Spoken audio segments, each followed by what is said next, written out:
Always trust. We ask the questions. What is needed in the world? Is that going to be?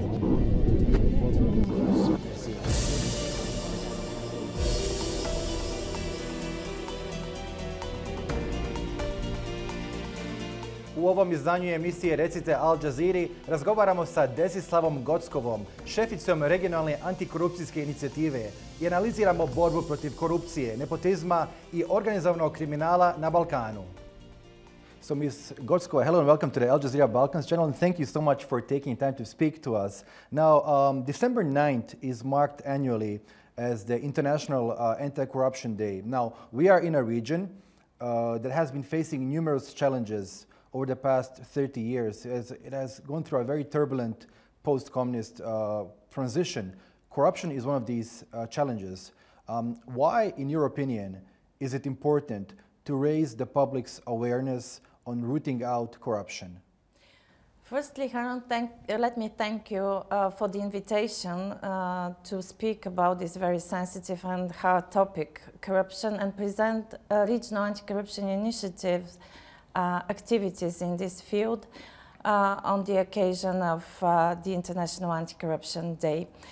Corruption impacts the life of every citizen globally, not only in our region, whether they realize it or not. But it is not something that we have to accept and live with it. On the contrary, corruption depends on us. It depends on you, on me, on our families, on our colleagues, our neighbors, the civil servants that we meet during our life, right. and the elected politicians, the people that we do Officials, elect, yes. officials. That is why it is very important to speak about corruption. It is very important to explain the consequences of corruption and the impact it has in our everyday life. To make people aware about the different aspects of corruption and to make the society resilient to corruption, which means that citizens should not actively engage in corruption, they should not participate in corruption, and also they should not tolerate any corrupt behavior. To eliminate corruption in our societies, it is crucial to have robust legislation, independent institutions, and very often we hear this from politicians. But it is not enough, because corruption attacks, and it exists where legislation and institutions are actually abused.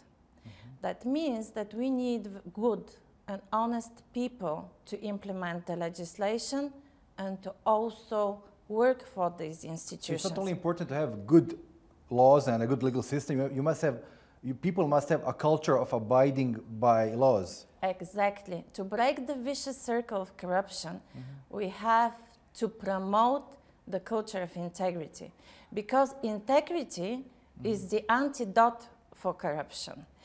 It is important to speak about corruption, but as you said, it's much more important to act against corruption. And while fighting corruption is difficult, it is not impossible, and in the last 30 years, lots of international, national legislation, instruments, mechanisms have been put in place to fight corruption. And we have to acknowledge this, and these instruments are available. We have to apply them. But as I said, it's very important also to engage as much as possible everybody, the whole society in this. And allow me to make a remark, because on the eve of an International Anti-Corruption Day, it's good to remember that this year we mark 20th anniversary of the UN Convention Against Corruption, but also we mark 20 years of existence of the establishment of the Regional Anti-Corruption Initiative Secretariat here in Sarajevo, Bosnia and Herzegovina. Now, speaking of institutionally tackling corruption, your organization, the Regional Anti-Corruption Initiative, is one that has been specifically created 20 years ago to combat corruption in the Balkan region. Now, could you share with our viewers how exactly the Regional Anti-Corruption Initiative functions and what its major goals are? The Regional Anti-Corruption Initiative is a very unique international organization because it is the only regional intergovernmental organization which was established and deals predominantly and only with anti-corruption issues. RAI currently has 9 member countries, and allow me to mention them. I think it is important to know which countries participate in the Regional Anti-Corruption Initiative. These are Albania, Bosnia and Herzegovina, Bulgaria, Croatia, Montenegro, Moldova, North Macedonia, Romania and Serbia, and 5 observer countries, Slovenia, Poland, Georgia, Greece and Ukraine. Ukraine just joined recently. As an international intergovernmental organization, a Regional Anti-Corruption Initiative is a concrete and visible demonstration of the political commitment of the governments from the region to fight corruption. However, throughout the years, we've tried to integrate in our work and to cooperate and establish good and long-standing partnerships with civil society organizations and networks which operate in the region, private sector organizations, international organization, academia. We engage with youth because we do believe that it is important that the whole society is part of the effort of the government efforts to fight corruption. How do we support our countries? How do we work? As I said, we do provide a platform for discussions, exchange of information, knowledge, good experiences, negotiations of new tools so that they would boost up the regional cooperation.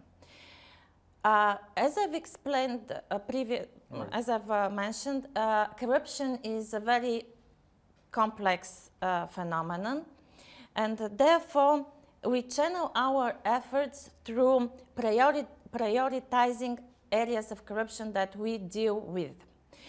The steering board of RAI adopts a 3-year plan where we define the strategic objectives, where we focus our work. For this year, for this cycle of the work of RAI, we focus on improving conflict of interest and asset disclosure systems in the region, promoting whistleblowing channels and legislation, and strengthening asset recovery capacities and legislation in the region. As of 2022, a new strategic objective was introduced in the RAI work plan based on the new situation globally, and this is corruption as a security threat. To sum up, RAI serves as a focal point for regional cooperation and also as a resource center for the countries on available anti-corruption instruments. We also provide them with the possibility for a dialogue and finding solutions to fight common challenges. Right, so you mentioned corruption being considered a security threat. Does it pose a threat to this region's fragile economies and democracies, and is it related to outward brain drain and outward migrations? Definitely, corruption can be considered a security threat because it enables organized crime, terrorism, other forms of crime like money laundering, drug trafficking, arms trafficking. You've mentioned smuggling of migrants. Let's be honest, it wouldn't be possible if somewhere at the change there is no corruption. But also, corruption could have a detrimental effect on other areas of life. Such as, for example, think about education. Healthcare. Healthcare. if you go to a hospital and then you end up with somebody whose diploma has been supported, I think this is something that has a very detrimental effect. Also on environment, like we all know, especially in the Balkans, the problem with wood logging. Yes, and for the use of fossil fuels in general. Exactly, which can also cause and lead to natural disasters, and we are all experiencing floodings. So sometimes people do not realize the real long-standing effects of corruption in, in our lives and how it impacts our lives. Speaking about security, though, nobody is immune from corruption. Also, this also means that national security and defense sectors could be weakened by corrupt behavior. And this would could lead to conflicts and definitely poses a security threat. RAI was established with the aim to contribute to transforming the region into an area of peace and stability. It was established back in 2000 under the Stability Pact because with the understanding that corruption would be one of the most serious threats to the economic growth and recovery of the region after the war conflict in former Yugoslavia.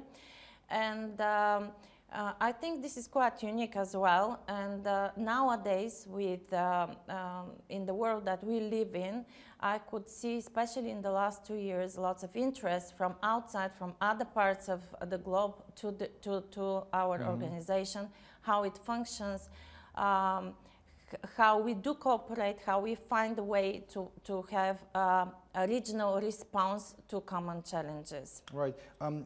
You know, linked to corruption is also organized crime.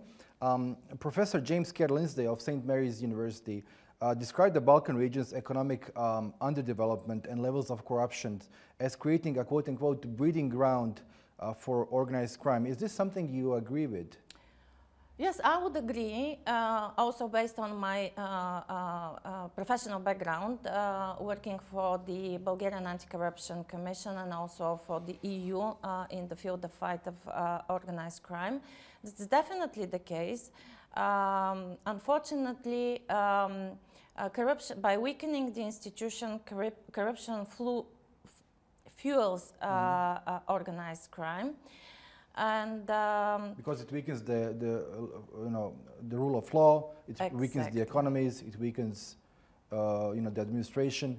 Exactly, and it's going to be. I mean, although there are not that much research in this field, I think that's very important that that corruption should be tackled from this angle, and more research in this area is definitely needed. And I hope that we would be able to contribute to this in the near future with new projects and research. Now, RAI, the Regional Anti-Corruption Initiative, is a regional organization, and we know that corruption, organized crime, the grey economy transcend geographic barriers and state borders. So in that sense, how important is it for Balkan governments to cooperate, and what can RAI do in its capacity to facilitate such cooperation? Thank you very much for the question. It's a very good one, because this is absolutely true. Corruption does not respect borders. It is that's why it is of utmost importance that governments do realize and recognize the value of cooperation, international and regional, to recognize the value of sharing information, to recognize the value of working together, finding solutions together, and be open in their dialogue and work. Right. It is very encouraging to see that anti-corruption efforts are in the focus of the governments in the region. And just recently, last week, at the OSCE meeting of ministers, a joint declaration on fighting corruption from the foreign ministers in the Balkan countries has been signed. It's assuring and encouraging that corruption is still a priority in the political agenda. But as I said, it's more important to go beyond the political commitments, and this is where RISE stands for. We do provide a platform for exchange of knowledge, for peer-to-peer learning, and also what we try to do as an organization to represent in our authentic voice the Southeastern European Europe in international anti-corruption fora, and to complement the work of the international institutions and organizations active in this area, not only in our region but also globally. So I hope that we will continue working with this and supporting the region with practical tools. Mm-hmm. Now, speaking of EU integration, why is rooting out corruption, nepotism, and state capture of such importance for countries such as Bosnia, Serbia, Kosovo, Montenegro, and North Macedonia that are determined to join the EU in the long run?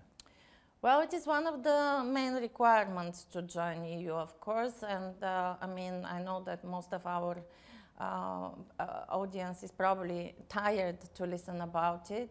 Why? Because the European Union is one of the least corrupted regions in the world. And even though we have to say that none of the European countries is completely free of corruption, I would say that it is important for the Western Balkan countries to root out corruption so that they were able to comply with the requirements of the EU and join the EU. But it is much more important for the Western Balkan governments to fight corruption, to root out corruption for the well-being and prosperity of their citizens. In this regard, RISE is also a quite unique organization because when it was established almost 20 years ago, none of the founding member countries were part of the European Union. Now, 3 of the member countries are already members of the European Union: Bulgaria, Croatia, and Romania. And 3 of the observers countries are also part of the EU: Poland, Slovenia, and Greece. This provides with an excellent opportunity to support each other, to support the Western Balkan countries in in the reforms that are needed to exceed the EU. And I'm very proud also to announce that in the beginning of December, for the first time, the Regional Anti-Corruption Initiative became a partner in an EU funded project for EU countries on asset disclosure systems, which means that our work in this area has been recognized, and this also provides us with an opportunity to include the Western Balkan countries on an equal footing in working together with EU countries. Now, that was exactly my next question. The Regional Anti-Corruption Initiative coordinated the Republic of Moldova's signing of the International Treaty on Exchange of Data for the Verification of Asset Declarations, which took place in October of this year. I was wondering how such a treaty will be implemented in practice, what next steps will be taken, and which other countries are expected to sign the treaty in the future? Well, the International Treaty on Exchange of Data for Verification of Asset Declarations is one of the best examples of the added value of the Regional Anti-Corruption Initiative. It was initiated, negotiated, and adopted under the auspices of the organization with the support of the Austrian Development Agency and the Austrian Ministry of Foreign Affairs, as well as the expert support of the EU experts, EU Commission, World Bank, and OECD. But this is a product of the joint efforts of our countries, the countries from the region. The treaty aims to facilitate the information exchange between the integrity bodies of the region on asset declarations, which is a very important tool in preventing and fighting corruption. it has been recognized as a very good instrument. 4 countries from the region has signed it, and these are Serbia, Montenegro, North Macedonia, and recently Moldova. There is a lot of interest about the treaty from outside the region. It is open for signing and acceding to other countries. However, our focus is the region. We hope that it's going to be ratified soon, and we would start implementing it. But this is also, as I said, a very good example of how our countries could contribute to the fight against corruption. You know, there seems to be a lot of prejudice among Western observers regarding the Balkans as almost inherently corrupt countries. However, during my travels to the Caucasus and to Central Asia, I noticed that those countries as well face very similar challenges when it comes to democracy, when it comes to corruption. They even have, I believe, far more deeply rooted corruption compared to the Balkan region. Your thoughts on that? I mean, I know that we in the Balkans, like, we really love competition, we like ratings, especially when we get higher scores than the others. But we at RAI do not focus on ratings. We do focus instead of on collaboration and cooperation. And I personally also don't like ratings, especially when we speak about corruption, because, as I've explained, corruption is a very complex phenomenon which is very difficult to measure. That's why we speak about corruption perception risk, but not about like what is corruption. So there is a difference between our perception and what's the reality. And yes, I don't think there is a country in the world that we could say is free of corruption. Unfortunately, corruption has been part of our lives for centuries, and I'm afraid it's gonna continue to be part of our lives. And this is something we have to realize. We have to realize that corruption requires a continuous effort, and which doesn't mean that we have to give it up, as I said. It doesn't mean that we have to just accept it, that it is something that is gonna be there forever. On the contrary, we have to focus our efforts on finding solutions, on building integrity, on working together, and that, I think, this is the only way forward. Collaboration, cooperation, partnership, strengthening cross-border cooperation. Right, Mrs. Gotskova, it's such a pleasure speaking to you. Thank you so much once again for your time. Thank you very much.